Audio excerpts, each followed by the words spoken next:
Hello दोस्तों, current affairs concepts में आपका स्वागत है। और आज हम बहुत ही महत्वपूर्ण टॉपिक पर चर्चा करने जा रहे हैं। ठीक है, ये टॉपिक है कोप 26 यानी कि कॉन्फ्रेंस ऑफ द पार्टीज 26 का जो शिखर सम्मेलन हो रहा है उस पर हम चर्चा करेंगे। और इस पर संभव नहीं है कि एक ही वीडियो में चर्चा की जाए, तो इसके लिए हम अलग अलग पार्ट में वीडियो बनाएंगे, आप उनको देख सकते हैं। और आज हम इसके पहले पार्ट में इस शिखर सम्मेलन से संबंधित बेसिक्स और जो कुछ नए कॉन्सेप्ट्स हैं उन पर चर्चा करेंगे। ठीक है, और जैसे जैसे कॉन्फ्रेंस आगे बढ़ती जाएगी, नए और बड़े निर्णय वहां पर होते जाएंगे, तो उन सबको अलग अलग पार्ट में समावेश करते हुए आपके लिए मैं लेकर आऊंगा। ठीक है, तो आज हम इसका पहला पार्ट डिस्कस करेंगे। ठीक है, तो कॉन्फ्रेंस ऑफ द पार्टी यानी कि संयुक्त राष्ट्र जलवायु परिवर्तन शिखर सम्मेलन, ठीक है, ये कहाँ हो रहा है? ये यूनाइटेड किंगडम के स्कॉटलैंड के ग्लासगो शहर में हो रहा है। ठीक है, स्कॉटलैंड जो है यूनाइटेड किंगडम का ही एक घटक देश है। ठीक है, उसके बारे में हम आगे चर्चा करेंगे।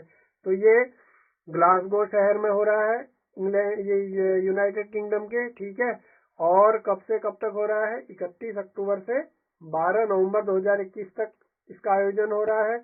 और इसकी अध्यक्षता कौन कर रहा है? अध्यक्षता इसकी यूनाइटेड किंगडम कर रहा है। ठीक है, और पार्टनरशिप जो कंट्री है वो है इटली। ठीक है, और इसकी जो थीम है वह है जलवायु परिवर्तन से निपटने के लिए दुनिया को एकजुट करना। ठीक है, uniting the world to tackle climate change. ठीक है, ये इसकी थीम है।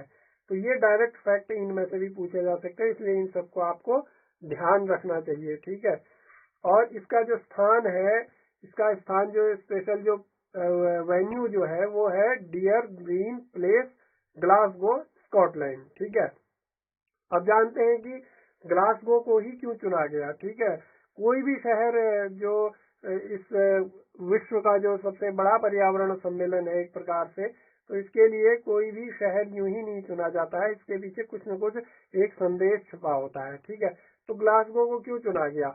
दरअसल ग्लासगो की पृष्ठभूमि के बारे में हमें पहले जानना चाहिए।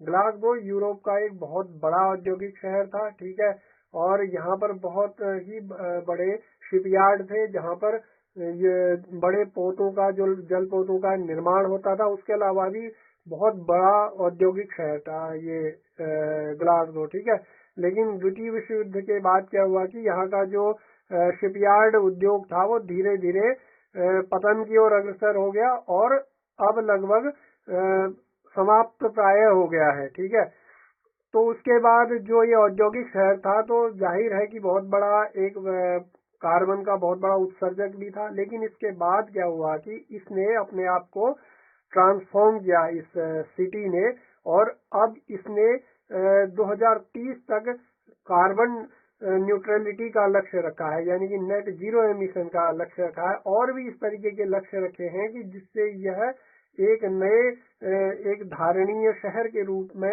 ये अपने आप को पेश कर रहा है। तो ठीक है, ये इसकी पृष्ठभूमि है। तो अब जानते हैं कि इसको चुना क्यों गया है। ठीक है, एक तो यहाँ पर विश्व स्तरीय सुविधाएं हैं। ठीक है, इसके अलावा इसने क्या किया है कि 2030 तक कार्बन तटस्थता यानी कि नेट जीरो एमिशन का लक्ष्य निर्धारित किया है। यानी कि यह शहर जितना कार्बन का उत्सर्जन करेगा उतना ही ये ऐसी व्यवस्था करेगा कि जिससे उसका एब्जॉर्ब कर सके। ठीक है, यानी कि इस तरीके के जो प्रयास हैं, ग्रीन एनर्जी का उपयोग करना और अधिक से अधिक पेड़ों को लगाना। ठीक है, यानी कि जितना कार्बन का उत्सर्जन करेगा उतनी उसको कम भी करेगा। ठीक है, ये कॉन्सेप्ट उसके अंतर्गत आता है, नेट जीरो एमिशन के अंतर्गत। ठीक है, क्योंकि ये लक्ष्य भी इसलिए तय किया गया है कि पहले इस बात पर जोर दिया जाता था कि कार्बन उत्सर्जन को शून्य किया जाए, लेकिन जब यह लक्ष्य संभव नहीं होता दिखाई दिया तो तब एक नया कॉन्सेप्ट आया है कि कम से कम अगर शून्य उत्सर्जन में किया जाए तो कम से कम जितना उत्सर्जन किया जा रहा है उतना ही उसको एब्जॉर्ब भी किया जाए वातावरण से। इस तरीके की जो योजनाएं हैं वो बनाई जाए, प्रौद्योगिकी है वो डेवलप की जाए। ठीक है, और इसके अलावा क्यों इसको चुना गया?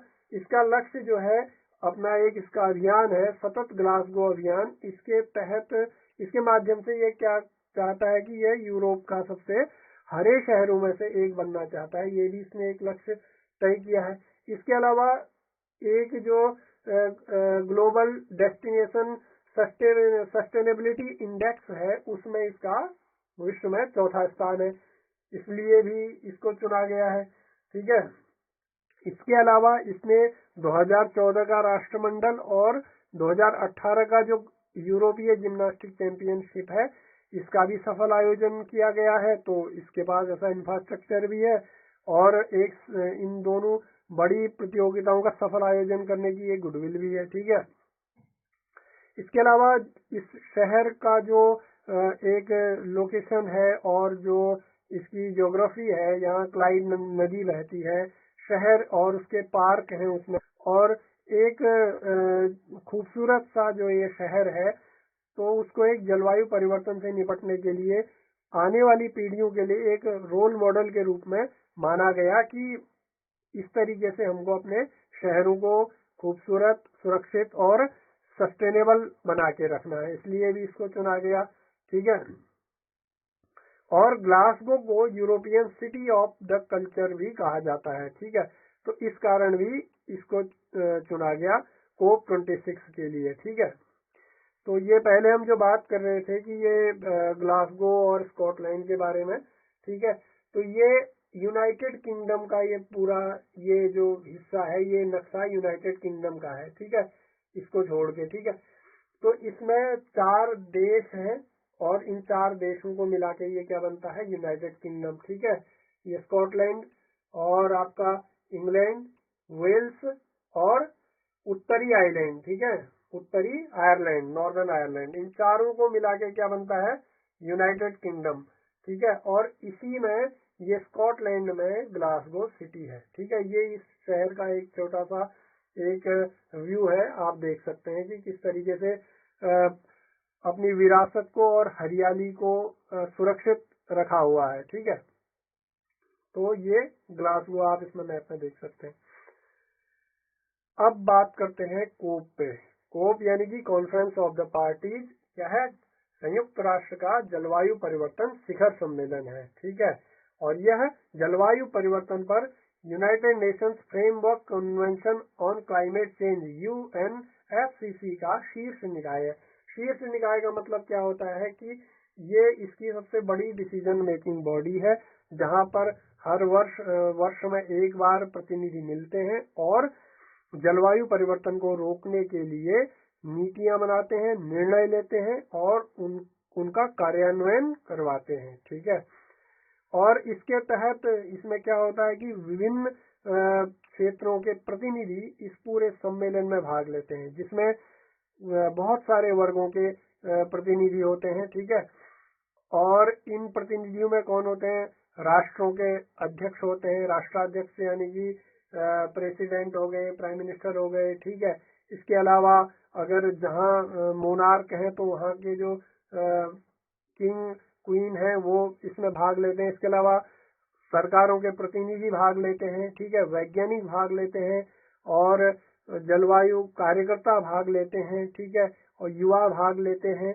और सिविल सोसाइटी के लोग भाग लेते हैं। तो कुल मिला के इसमें एक जलवायु परिवर्तन को रोकने के लिए सभी जो समाज के वर्ग हैं उनका एक ये सम्मेलन होता है। ठीक है, और इस सम्मेलन में क्या होता है, इस सम्मेलन में होता है कि जो प्रावधान है कोप सम्मेलन के, उनको सुनिश्चित करने के लिए निर्णय लिया जाता है और इनकी समय समय पर समीक्षा भी की जाती है नियमित रूप से। ठीक है, तो इसके हर साल सत्र होते हैं। तो अब पूछा जा सकता है कि 25वां सत्र कहाँ हुआ, तो इसका 25वां सत्र का जो आयोजन किया गया वो 2 से 13 दिसंबर 2019 तक स्पेन की राजधानी मैड्रिड में किया गया। इसका जो 25वां कोप COP25 स्पेन की राजधानी मैड्रिड में आयोजित की गई।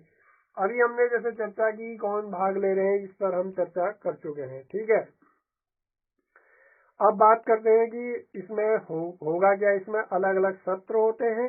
ठीक है, जैसे जो राष्ट्राध्यक्ष हैं, सरकारों के प्रमुख हैं, उनके लिए अलग सत्र होता है, वैज्ञानिकों के लिए अलग सत्र होता है, युवाओं के लिए अलग सत्र होता है, जलवायु कार्यकर्ताओं के लिए अलग सत्र होता है। ठीक है, इसके अलग अलग सत्र होते हैं जिसमें वो अपने विचार व्यक्त करते हैं। ठीक है, तो COP26 में ये महत्वपूर्ण इसलिए कहा जा रहा है कि क्यों महत्वपूर्ण कहा जा रहा है, अगर ये हम बात करें तो पेरिस समझौते और UNFCCC के जो लक्ष्य हैं उनकी दिशा में कार्रवाई में तेजी लाने के लिए इस सम्मेलन को बहुत महत्वपूर्ण माना जा रहा है। और ये कोरोना के बाद पहली बार हो रहा है, तो इस कारण भी इसका महत्व है। ठीक है, लेकिन इसमें जब ये एक महत्वपूर्ण सम्मेलन हो रहा है तो इसमें चीन और रूस के जो प्रमुख हैं, चीन के राष्ट्रपति शी जिनपिंग और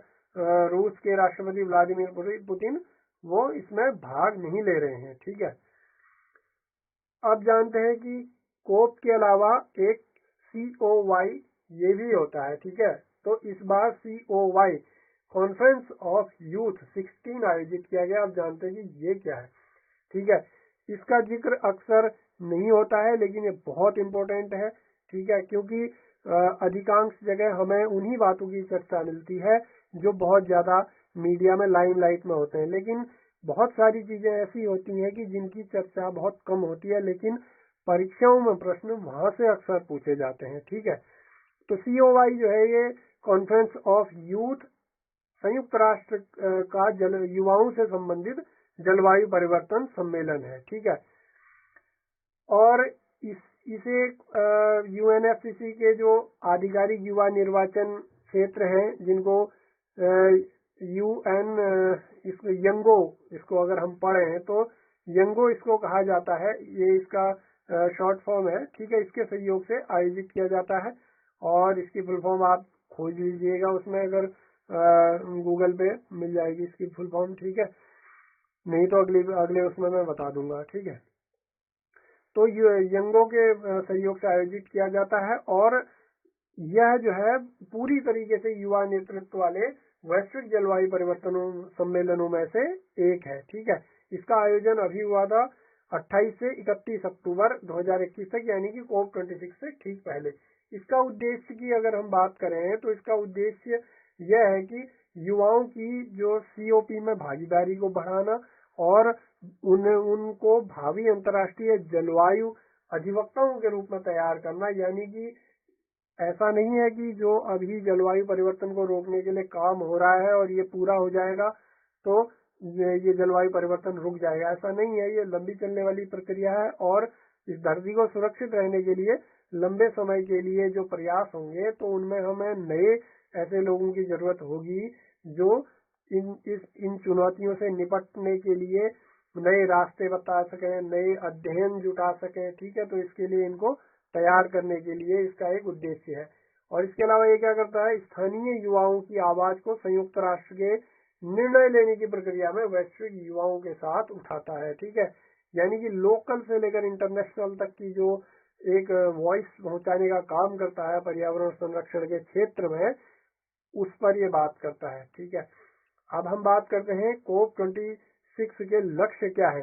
ठीक है, तो इसके जो महत्वपूर्ण लक्ष्य तय किए गए हैं और इनमें से भी प्रश्न उठने की संभावना बढ़ती है। पहला लक्ष्य क्या है, सदी के मध्य तक वैश्विक कार्बन उत्सर्जन में नेट जीरो का लक्ष्य रखना और वैश्विक तापमान वृद्धि को 1.5 डिग्री तक सीमित रखना। ये लक्ष्य तय किया गया है कि सदी के मध्य तक यानी कि 2050 तक वैश्विक कार्बन उत्सर्जन में नेट जीरो, यानी कि जितना उत्सर्जन किया गया है उतना ही हटाया भी गया है। ठीक है, यह लक्ष्य तय किया जाए। साथ ही वैश्विक तापमान की जो वृद्धि है उसको 1.5 डिग्री तक सीमित रखा जाए। ठीक है, ये पहला लक्ष्य है। और इसके लिए अब जैसे हमने बात की नेट जीरो एमिशन का मतलब ग्रीन हाउस गैसों का उत्सर्जन शून्य करना नहीं है, बल्कि ग्रीन हाउस गैस उत्सर्जन को दूसरे कामों से बैलेंस करना है। ठीक है, इसके तहत क्या क्या किया जा सकता है, कोयले को फेज आउट किया जाएगा। जैसे जो विद्युत उत्पादन के लिए सबसे अधिक कोयले का इस्तेमाल होता है तो उसको कोयले को फेज आउट किया जाएगा। वनों की कटाई पर रोक लगाई जाएगी, उसको कम किया जाएगा। इलेक्ट्रिक वाहनों को बढ़ाया जाएगा, यानी कि पेट्रोलियम से लेकर से इलेक्ट्रिक वाहनों पर स्विच किया जाएगा, इससे हो सकता है। और नवीकरणीय ऊर्जा में इन्वेस्टमेंट को प्रोत्साहित करके हो सकता है, ठीक है। और ये लक्ष्य को प्राप्त करने के ये कुछ टूल्स हैं। अब हम बात करेंगे, भारत ने घोषणा की है कि वह 2070 तक कार्बन उत्सर्जन को नेट जीरो करने का लक्ष्य हासिल करेगा। ये बहुत ही महत्वपूर्ण एक घोषणा की है भारत के प्रधानमंत्री ने इसी कोप शिखर सम्मेलन में। इस पर हम स्पेशल एक अलग से चर्चा करेंगे, और उन्होंने और एक सिद्धांत भी दिया है, उस सिद्धांत पर भी हम चर्चा करेंगे, ठीक है। और चीन और रूस ने इसका जो लक्ष्य रखा है वो 2060 का रखा है कि 2060 तक नेट जीरो एमिशन को वो प्राप्त कर लेंगे। इसके अलावा अमेरिका और यूरोपीय देशों ने 2050 का रखा है। ऐसे ही बहुत सारे देश हैं, उन्होंने अलग अलग लक्ष्य तय किए हैं। दूसरा इसका जो लक्ष्य है वह क्या है, कोप 26 का समुदायों और प्राकृतिक आवासों की रक्षा के लिए अनुकूल करना, ठीक है। Adapt to protect communities and natural habitats, ये इसका दूसरा लक्ष्य है। और इसके लिए इसके तहत क्या किया जाएगा कि जलवायु परिवर्तन से जो प्रभावित देश हैं उनको सक्षम बनाने के लिए मिलकर काम करने पर जोर दिया जाएगा, ठीक है। और इसके लिए पारिस्थितिक तंत्र की रक्षा करनी होगी और उसे रिस्टोर करने के प्रयास करने होंगे। जहां पर वन काट दिए गए हैं वहां पर वन लगाने होंगे। जहां समुद्री स्तर प्रदूषित हो रहा है उसको दोबारा से उसको शुद्ध किया जाएगा। नुकसान से बचने के लिए रक्षा, चेतावनी प्रणाली और अनुकूल बुनियादी ढांचे और कृषि का विकास किया जाएगा। यानी कि जलवायु अनुकूल जो इंफ्रास्ट्रक्चर है और एग्रीकल्चर है जो सूखे को झेल सकती है और उसका विकास किया जाएगा। और चेतावनी प्रणाली है उसका डेवलपमेंट किया जाएगा, ठीक है। और तीसरा जो लक्ष्य है वो है वित्त जुटाना। पहले दो लक्ष्यों को पूरा करने के लिए जो फंड की जरूरत पड़ेगी उसको जुटाने के लिए तीसरा लक्ष्य तय किया गया है। और इसके तहत 2020 तक जलवायु वित्त यानी कि क्लाइमेट फाइनेंस में कम से कम $100 बिलियन का जो है वित्त जुटाना है।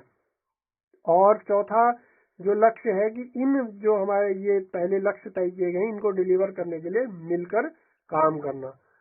और कोप 26 में पेरिस रूल बुक को अंतिम रूप देना है। पेरिस रूल बुक क्या है, उसमें विस्तृत नियम है जो पेरिस समझौते को क्रियान्वित करते हैं। सरकारों, व्यवसायों और नागरिक समाज के बीच सहयोग के माध्यम से जलवायु संकट से निपटने में कार्रवाई जो की जा रही है उसमें तेजी लाना, ये चौथे लक्ष्य के अंतर्गत है, ठीक है। तो पेरिस समझौते में क्या लक्ष्य तय किए गए थे ये भी हम चर्चा कर लेते हैं जाते जाते। तो जलवायु परिवर्तन पर जो सबसे बड़ा लक्ष्य तय किया गया था वो 2015 में पेरिस में हुए 21वें जलवायु परिवर्तन सम्मेलन यानी कि COP21 में हुआ था। और वहां आए 196 देशों ने वैश्विक औसत तापमान की वृद्धि को 2 डिग्री से नीचे तक सीमित रखने का लक्ष्य तय किया था।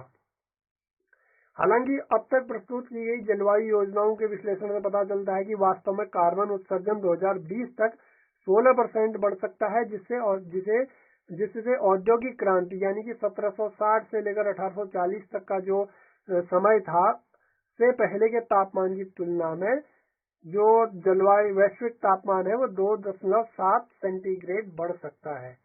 वैज्ञानिकों का यह भी कहना है कि तब से दुनिया पहले से ही 1.1 डिग्री गर्म हो चुकी है। और अगर पेरिस समझौते में तय किए गए लक्ष्यों को पाना है तो 2030 तक वैश्विक कार्बन उत्सर्जन में 45% कटौती करने की आवश्यकता है।